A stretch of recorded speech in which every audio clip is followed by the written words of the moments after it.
so it just hit me before we hit record on this episode, the 13th, 14th, something like that at Pat's Interference, that this is going to be the first time we talk actual football on the podcast because training camp is underway, baby. Football is back in Foxborough. There have been thousands upon thousands of fans pouring in. Yours truly among 30 to 40, maybe 50 beat members are down at practice taking notes every single day. Very exciting time. Also exciting on today's episode because we are debuting a new format. And that format, put very simply, is Andrew drinks alone and talks into a microphone, which we're going to do here, or I'm going to do here for about 15 to 20 minutes as we cover what we've learned through the first 4 training camp practices. Because first of all, we're recording here on Saturday night, the 30th. The players are off tomorrow, which means I'm off tomorrow, save for making a couple calls to people inside the team and take their temperature of what they've seen. So let's enjoy, all right? I'm going to go out and have some more beers after this. You should too, or at least on Sunday night or sometime later on the week, whenever you listen to this. Now, before we get to that, I need to make something utterly clear. We have a few qualifiers for everything I'm going to talk about with training camp, which are not things that, we've learned definitively, but I'm going to rank my observations from things that I'm most certain of down to things I kind of think at this stage. And the reasons for that are things that you might want to say in the comments for an episode entitled What We've Learned So Far from Training Camp. Let's eat our vegetables, because here are the qualifiers. Yes, it's only been 4 practices. I am very aware that you cannot learn anything about football from 4 practices, let alone when they are, number 2, not padded. The Patriots have only worn shoulder pads Friday and Saturday for the first time. No pads down below the belt. There is no contact. This is not real football. They're practicing concepts and running plays and competing one-on-one. This is not football as we'll see it on Sundays. Number 3, this past week was, as Bill Belichick told us on Tuesday, really a continuation of minicamp, which is an educational camp where they're installing a lot of new plays. There's not a ton of evaluation. You're putting in parts of the playbook, which you've been listening to this pod or hearing me on places like WEEI. The Patriots are still writing, at least offensively, to kind of get their new system in. So there's no reason to evaluate on the media side or the fan side. Let's just pump the brakes. I think generally it's a bad idea to put a ton of weight into one particular week of training camp. But if you're going to pick one, don't make it the one that's in July. Wait until, late August, when a year ago, Mac Jones lit up the Giants in joint practices and won the starting job. So let's wait there. Now, no more waiting. Those are the qualifiers. We all get that none of this is definitive, but number 1 with a bullet on my list of 7 observations of things that I'm pretty sure of after watching the Patriots practice. The Patriots rookies and second-year players will take this team as far as it can go this season. And there's one main reason for that. First step. Primarily, Mac Jones is a second-year player, okay? And of course, he plays quarterback. So he's going to be the engine of this team, the lifeblood of this team. We've heard all the things in the offseason, even from Belichick himself, about the way that he's improved in taking command and ownership of an offense that's not only new, but has new players in it, like Devontae Parker. But when you look elsewhere on the roster at their areas of need, let's just go back to when we were talking about this around the draft. Wide receiver, offensive line, corner, and linebacker, all of those positions have players that are going to need to contribute for this team to find its potential. And in some cases, start. Cole Strange, first-round rookie, starting on the offensive line at left guard. Wide receiver, Tyquan Thornton. He brings a dynamic that unless Nelson Aguilar wants to break out for another career year, and I don't think that's going to happen, he's going to have to take the top off the defense. He's your second-round pick. 3rd and 4th round picks, Marcus Jones and Jack Jones, they're having very strong camps here so far. But Marcus Jones is 5'8", and Jack Jones is 175 pounds. Players that are that short or that light, we need to see come on and play with the pads on. So it's been good so far, but I think at those positions, which are very key to begin with, corner, receiver, and quarterback, that's as far as they're going to go. We talk about linebacker. Cameron McGrone and Ronnie Perkins have been a little slow here through the first 4 practices, relegated almost exclusively to scout team. So you don't count on them to contribute a linebacker. But if and when there's going to be an injury, they need to be able to step up. And that's what I'm talking about. The Patriots, and I talked about this last week with Mike Giardi, admitted in free agency in 2021 that they had screwed up for 4 or 5 years in the draft. They splurge in free agency, set records, bring in all these veterans to replace the holes that were created by those bad drafts. Since then, they are now betting on themselves with this roster construction that they can do it through the draft. 2021, I think, was a success. 2022 is a real question mark. And I think that is why you're going to see the rookies and the second-year players, not because of the positions that they play, but the fact that they're going to have an opportunity to carry this team as far as they go, starting with, of course, Mac Jones. All right, the second thing I am most confident about after watching the Patriots practice 4 times, this is Bill Belichick's offense. And this is the one that I think surprises me the most. You know, if you were to ask me what might be on this list at the start of camp, or even Tuesday, again, when he first spoke to us, because the whole conversation, even on this podcast, centered around Matt Patricia and Joe Judge. And you can go back through their histories and the people that they hired and the type of offense they might want to run and how they will utilize that with players they're familiar with or any schemes that they coached in previously. But in reality, this is still Bill Belichick's show. And what we've seen, what we know actually definitively from this week alone is that Bill Belichick, quote, laid out a vision for the offense, the new revised, updated offense, according to Mac Jones. We know that Bill Belichick has called plays for at least one 11-on-11 period, as he did on day 3, on Friday's practice. We know that he has been working almost exclusively with the quarterbacks and wide receivers in the first, 20, 25 minutes of all these practices. And we know that he's presented in meeting rooms. So any changes about the system, what Matt Patricia wants to bring, or what Joe Judge wants to implement, has to go through the boss, which I think the easiest way to view the offense and the whole structure with the offensive coaching staff at this stage is going to be, let's think about what the defensive side looked like after Matt Patricia left, right? So 2018, he goes, Brian Flores is your de facto defensive coordinator. He's the play caller, but Bill is laying out the vision, as Mac Jones said, defensively. It's his game plan. And then he hands the keys to Brian Flores on Wednesday when they start practicing and says, okay, go coach him up. And that's what Brian Flores did. He did it and he called plays on Sundays. 2019, those keys go from Brian Flores to Steve Belichick and Gerard Mayo. Bill takes him back there briefly, the early 2019 season. We've covered this, but they've really taken it since there. I think there's a strong possibility that that's what Belichick does. And whatever the offense is called, and he's not named an offensive coordinator, and he's going to throw himself in front of any criticism to block for Patricia and Judge, but this really is going to be his system. And it's really interesting to see what he chooses, which there are limitations, right? He can't just draw up any sort of place he wants on the whiteboards. He's limited by the talents of his own roster. But what does Bill Belichick, defensive genius, best coach of all time, choose to run for an offense when allowed to create anything on the whiteboard? And he's not limited by whatever Josh McDaniels wants to do, which of course he was never limited, but he had so much trust that he just let Josh McDaniels run that side of the ball. It's not the case anymore. Bill Belichick so far, in some way, shape, or form, and I think he'll pull back from this, but for now, that's his offense. Number 3, everybody take a sip. There is no number 1 receiver or even a go-to player yet on this offense. And let's run down some stats. So day 1, Mac Jones lights it up. He's the story. He talks after practice. We're all writing the same things. Very crisp, very accurate, all good news. The second best player on that day might have been Kendrick Bourne. He was 4 for 4 on targets in team drills. Great. Okay, what did Kendrick Bourne do on day 2?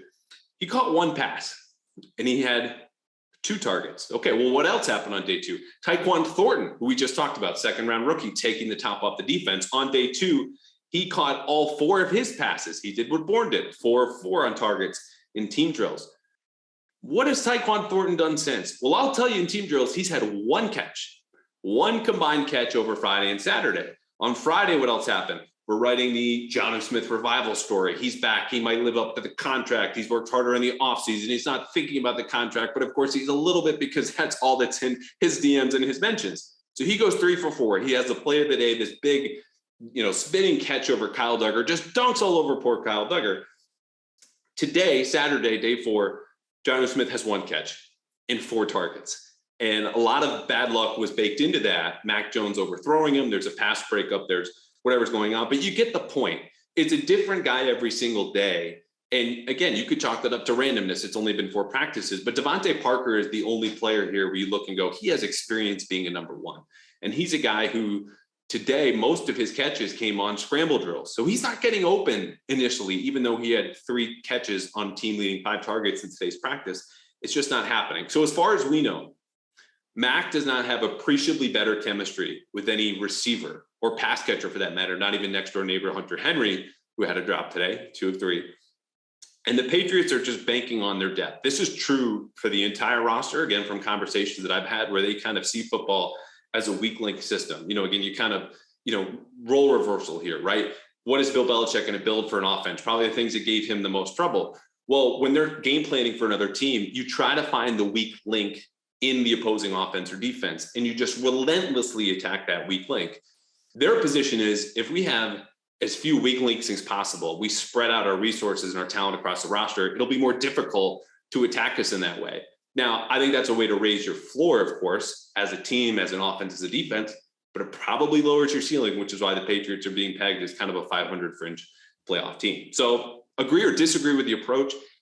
That's what's going on offensively. It's how they've always been at wide receiver, never big in a number one. They're going to have a bunch of different options. Right now, they're all kind of number twos or number threes, which is what we expected coming into the season. Okay, number 4, from this past week, I'm pretty sure Davon Godchaux got overpaid. Good for him. Belichick called him one of the best defensive linemen in the league. I don't see it. There's not a whole lot of evidence to support that. He's better against the run. But look, get the bag, man. Good for you. Number 5, the future of the linebacker group, again, as we kind of descend in confidence here, I think more than I know or I'm confident is that it's going to be Juwan Bentley and Mack Wilson. And we've seen a lot of Juwan Bentley and Raekwon McMillan in these early down periods, and sometimes they've rotated Mack Wilson and Raekwon McMillan, in 7-on-7s, where clearly it's a passing drill and that's coming, and new guys who can play in space and man and in zone. But I just think ultimately the team believes, and the staff believes more specifically, too much in Juwan Bentley to give up on him. And that's where I think you're going to see him start at least first, second down and come off the field on third. But Mack Wilson is going to make strides here. And we see him as the lone linebacker in these kind of dime packages with 6 defensive backs and 1 linebacker, taking players up the seam in tight ends. He's quick with his zone awareness, and he's being able to jump routes and help on there. And I think it's only going to get better. So again, this is something that I don't know for sure yet, because Mack Wilson is the 3rd linebacker, and the 4th you're looking at Jelani Tavayo, had a very good practice today. But it's mostly due to a lack of confidence from what we've seen in Cameron McGrone, who 2nd-year player, 5th-round pick out of Michigan, Matt Groh, director of player personnel, de facto GM, whatever you want to call him, brings up McGrone as kind of this extra draft pick when we're talking to him after this past draft. And Steve Belichick is hyping him up. Everyone has these positive things to see with Cameron McGrone. Those same coaches are not putting him in with the starters. And he's got to earn his way up there. He missed all of last season recovering from a torn ACL, except for a couple weeks of practice where he apparently really impressed. Well, I don't know how much impressing he's done since then, because he's on the back burner right now. We have a long, long way to go. But I think when you also look at the history of Bill Belichick linebackers, Gerard Mayo is a real historical outlier in the way that he started from his rookie year, specific to the inside. Dante Hightower's bouncing from the inside to the outside as a rookie in 2012. But they trust their veterans there because of how instinctive they are relative to younger players, and how they're able to make checks and calls and command and lead and just be more sound as opposed to a rookie who might be faster, but looser with his fundamentals, who doesn't know the defense as well. I think they trust Bentley. I think they like Mack Wilson a lot, and his skill set complements Bentley in a way that I think eventually the future of this position, at least for this season, is going to be that combination of Juwan Bentley and Mack Wilson. Okay, number 6, 2 left, and then we're going to get to the mailbag, and then we're going to get to more beers. Speaking of which, number 6, the cornerback conversation as it stands right now is really Jalen Mills and everybody else. And Mark Daniels, the Providence Journal, did an awesome job illustrating this on this podcast about 6 weeks ago when we did 7 bold predictions. And he talks about how Mills elevated his game in the second half and all these different coverage stats, and Mark does a really good job with that.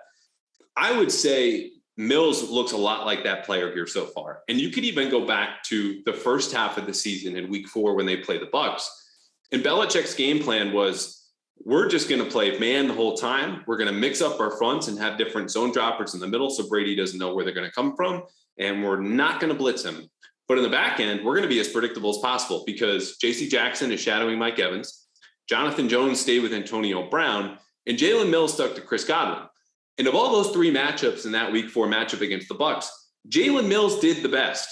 3 catches, 55 yards for a guy in Chris Godwin who's been getting the franchise tag and is regarded as one of the best receivers in the league. Now, that kind of assignment he's not going to get week in and week out. But what we've seen here so far is a guy who, in team drills, has been targeted 8 times, allowed 4 catches, while having 2 pass breakups and an interception.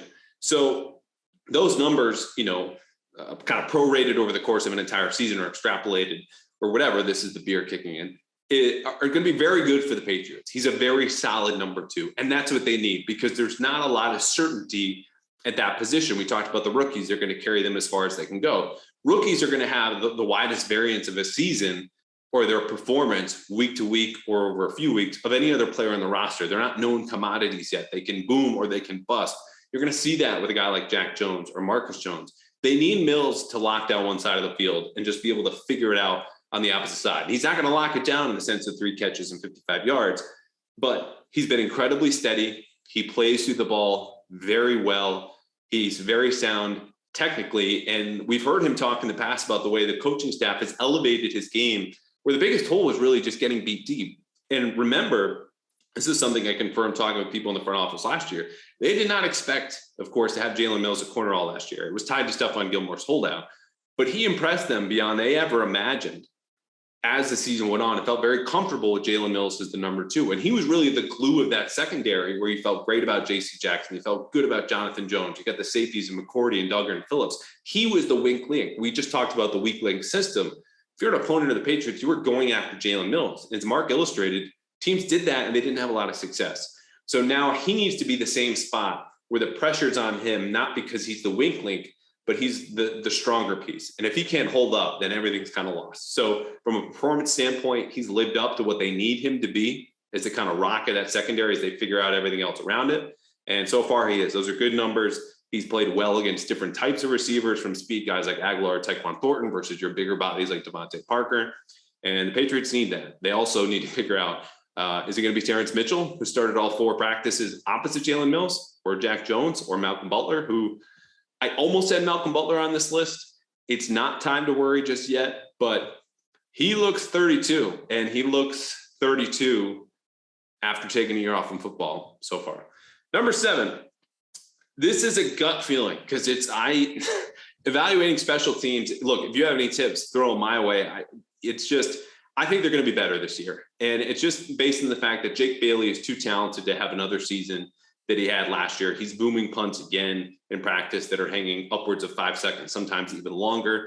That portends very well for this unit. You've got fresh blood in there where, look, Brandon King, thank you for your service. Brandon Bolden, lifesaver on 3rd down last year. Been a part of the special teams for a while. They kind of aged out. Now you've got fresh blood where Brendan Schooler is everyone's hot pick for the undrafted rookie to make the roster. He's kind of repping and drilling with Cody Davis and Matthew Slater off on the side as if almost he's made the team. Like, he doesn't need to participate in everything else. He just needs to do what he does best, cover kicks, cover punts, and work on that. And the Patriots are fine because that's how they're acting. Not that he's made the team, but that he can devote his time in a way that he'll be so good in that role that he doesn't need to work on anything else. And he's repped some with the defense, but you look at it, Brendan Schooler, Anthony Jennings has been in on all 4 units, 3rd-year linebacker to Alabama. I think that portends well for his chances. There's just a new sense of new fresh blood in there. They're going to be faster, I think, like the offense. Nick Folk is steady as ever. This is a special team that I think is really going to solidify after a year. Mac Wilson's also in a lot of teams. You'll want to buy the linebackers we mentioned before. I just think this team is going to be better. We're going to have to see. And the last note on them is, this kind of goes for Belichick's entire tenure, right? The kick return position, aside from Cordero Patterson 2018, Bethel Johnson, if you really want to go deep cuts here, has never been that threatening.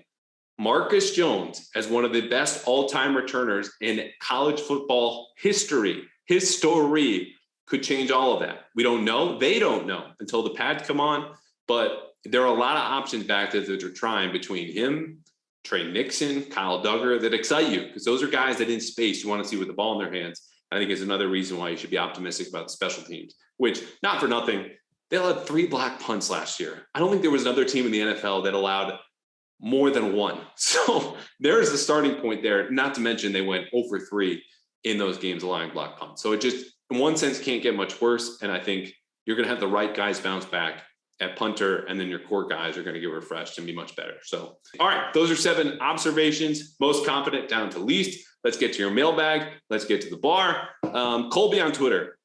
Colby wants to know, the most we've heard from Tre Nixon, just talking about him, was the punt catching competition yesterday. Has he cooled considerably since OTA. So Colby is talking about a competition at the end of Friday's practice where, we're all tweeting because, you're generally banned from tweeting too much during practice. You can't give a play-by-play or stats. We just dump all this information at the end. The whole media tent is just head in their phones typing away.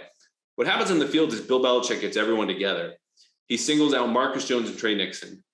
Marcus Jones representing the defense, Tre Nixon representing the offense, and says, we're going to have a competition where you each are going to field punts, and every punt that you field, we're going to add another football onto you. So you're going to catch one punt, hold the football in your right hand, catch a second punt, hold one in your left hand. And then they started stuffing the third and fourth and fifth footballs as they keep fielding these punts inside their jerseys. So anyway, Tre Nixon was a part of that. It was a nice kind of fun thing to spruce up training camp. But Colby's right. That's the most we really heard from Tre Nixon. Now, he was a guy that stood out in minicamp for making these big, long, deep catches downfield. And he and Mac Jones have worked a ton to the side, and they've got a really good relationship as guys who came in the same rookie class, and Nerdy Adams got to pick him and all this and that. But, he had 4 catches today, Saturday. But again, this is why you take the comprehensive notes. All of his catches were on these small, shallow crosses, and 3 of them were from Bailey Zappi. So Tre Nixon's problem isn't so much that he's not producing when he has a chance. He just doesn't have a ton of opportunity because he's 6th in the pecking order right now on a receiver depth chart, which altogether is not that impressive. So I think he'll continue to get better opportunities if he performs. But yes, he's cooled off, partly because he probably played some of the best football of his career in those 2 days at minicamp. So it's to be expected, but still keep an eye on him because they're going to be open to anyone who can perform consistently at receiver, considering the group that they have. Moving on to Dave on Twitter, quote, it sounds like the offense is generally winning 7-on-7s and losing 11-on-11s. Are you seeing something to explain that? Is there an offensive line issue, or is it play calling? So zooming out, 7-on-7s, and some players even told us this week, and this is a very good question, Dave, that 7-on-7s are kind of geared to make the offense look good. So part of this is just the 7-on-7s are working as they're supposed to. And the 11-on-11s are more difficult because, as I mentioned at the outset, they're really focused, the Patriots are, on red zone work. And when you get into the red zone, there's less space to cover, which makes it easier on a defense that doesn't have to worry about Nelson Aguilar or Tyquan Thornton going deep downfield because they can't go more than 20 yards downfield if the offense is starting at the 10. So the 11-on-11, specifically in the red zone, kind of tilt towards the defense. And I think that's the most fundamental explanation for what you have. Not to mention, you can go back through my practice recaps last year or anyone else in the beat or any other team. You're going to have a headline somewhere that says defense dominates. Today, it just waited till day 4 because the early part of camp for almost every team, and definitely the Patriots, I can tell you covering this team now in my 5th year, tilts towards the defense. It's just kind of inertia. Offense is so much about timing and rhythm and reps. And if you just can't get your timing right, the defense just has to stay in there and watch you screw up. The Patriots are not just standing there. But being early in camp and working in the red zone favors the defense. And when you get to 7-on-7s, that favors the offense. When you have a full field, which is generally what they work with the 7-on-7s, that's all that's about. It's nothing to do with play calling. There's no looking at a sheet and trying to pick an option. These are all very structured, listed, ordered plays to say, hey, how well do we run, a different snag concept? And then we'll go on to smash, and we'll go on to, I don't know, pick your concept. Like they're running down through all these and seeing how the defense reacts, mesh, whatever it might be. That's all that is. This is my burner on Twitter. Quote, what do you think is happening with Pierre Strong? So Pierre Strong, 4th round rookie running back, South Dakota State, 2nd fastest dude on the roster as far as we can tell, behind Tyquan Thornton. We can't tell yet because he's just been relegated to a lower conditioning field. Like it's strange. Most of the guys that we see down there don't have a jersey on, they don't have a helmet, but they go down there because they're on the PUP list or NFI or whatever it might be. He always suits up, Pierre Strong, and then he just kind of jogs on down there. So I think ultimately I wouldn't be too concerned. I've checked in on this. It's been radio silence. That's kind of how the Patriots handle injuries, and we'll see how things go as far as we get to the regular season. But I think they're just going to be very cautious with him and understanding that, as much as you'd love to have Pierre Strong out there and you would love to have James White, it's not a bad thing if you're getting more reps from Andre Stevenson or JJ Taylor. One, because Stevenson might be your number 1 back potentially by the end of the year, or at least your 3rd down back. And 2, because JJ Taylor is a fringe guy, at least on the bubble, on the roster. So you can start to answer those questions while you let James and Pierre Strong get 100%. I don't think it's terribly serious. If it was, you wouldn't see him like we have in a couple of the other draft picks, Andrew Stuber and Jason Hines. Last one. This is from Jake Hamilton on Twitter. Another really good question. Also a long one. Quote, as it stands today, would you say the team is in a better position now than it was last year? In 2021, we had McDaniels, JC Jackson, et cetera, but quarterback concerns. Now in 2022, we, meaning of course the Patriots, have no quarterback concerns, no JC Jackson, and no Josh McDaniels. Jake leans 2022, but he still has doubts about the coaching staff. First of all, again, I'm on the record saying I'm giving Matt Patricia and Joe Judge a clean slate. I will let them either dig their own graves or build their own skyscraper and then put a big billboard at the top that says Andrew Callahan was an idiot, or anyone else who doubted us. We'll see what they choose and what they do. But as far as comparing where the team is, I think the knee-jerk reaction is to say they're in a worse place this year, right? Because they're projected to go 8-9 or 9-8 in a lot of places. And what did they do last year? They went 10-7. But Jake brings up a really good point, because at this point last year, again, go through my own practice recaps, it was so much on Cam Newton versus Mac Jones. Mac Jones, who was a relative unknown, sure, he's a first-round quarterback. He was also the 5th out of 5 taken in that first round. The whole league got to say with its own actions, we don't see him as good as Trevor Lawrence, Zach Wilson, Justin Fields. Of course, I've got to forget one. Or Trey Lance. So that's what he was dealing with. And what we saw from Cam Newton was 8 touchdown passes and 12 interceptions the year before, 12 rushing, but that was a 7-9 team that got lucky to be 7-9. So the Patriots had a wide range of outcomes, some of which were very, very bad. This year, I think the range of outcomes has narrowed. So it kind of depends on your outlook, right? Like, Jake, you seem to feel better with that certainty where, okay, they might go 8-9 or 9-8, but they're not going to go 6-11, which honestly was maybe on the table last year, despite the influx of free agency. People forget they started 1-3. Okay, this was not a great team, particularly when they also went then 2-4 with a close call winning into Texans. So that's a long way of trying to get away from answering this question. Beer sip. And I'm going to say this year in 2022, because partly not because of the range of outcomes thing that I just mentioned, but I think when you have a solid answer at quarterback, and I think whatever you thought of Cam Newton a year ago and his potential, Mac Jones is going to exceed that. The worst expectations for Mac Jones should exceed the best for Cam Newton last year, based on what we had seen from him in 2020.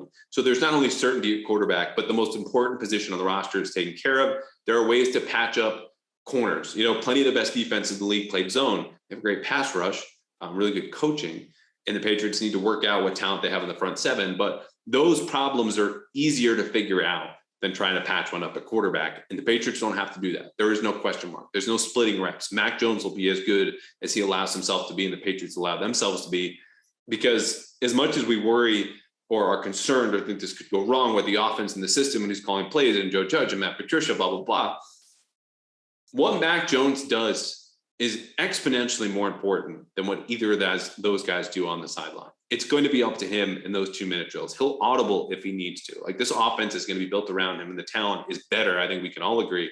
Jonnu Smith bouncing back, Devontae Parker's here. Questions from the offensive line, but that's the power of the quarterback in the modern game. And I think that's the answer. Tie goes to the quarterback. If it's better in 2022, which it is, 2022, that's your answer. All right, and that's it for me. Here we go. New format. I think it worked well. Maybe that makes me a crazy person sitting alone in a room and talking for this long, but we appreciate the submissions for the mailbag. I'm going to try to go twice a week here in Pat's Interference, through the regular season, but also in training camp. So we'll have more updates. I like to space out these episodes because I just don't want to inundate you with all these small details and let everyone kind of wonder whether the day that Tyquan Thornton has 4 catches is a bigger deal than Kendrick Bourne had 4 catches. Like, we need to let trends develop, because the truth is in the trends, and we need to find these. So I have some trends here, again, ranked 1 to 7. You can listen back, find them there. I'll tweet out this episode a few times. Next time, if you have any more questions, feel free to jump in. And also, I haven't asked this in about a month or so. Please rate, please review, Apple, Spotify, wherever you can, Stitcher. We'd love the feedback, because we're only trying to build and grow, and there are more Patriots podcasts than ever. But we got a fun thing going on here. And whether it's hearing from Ted Johnson or Christian Fourier, Seth Wickersham is going to be on next month, people around the beat, other people around the league. Like, we've got more feedback coming from executives and other coaches coming down the pipeline. As soon as we know things about football, but for now, we're just guessing. So until then, raise a glass, and we'll see you next time.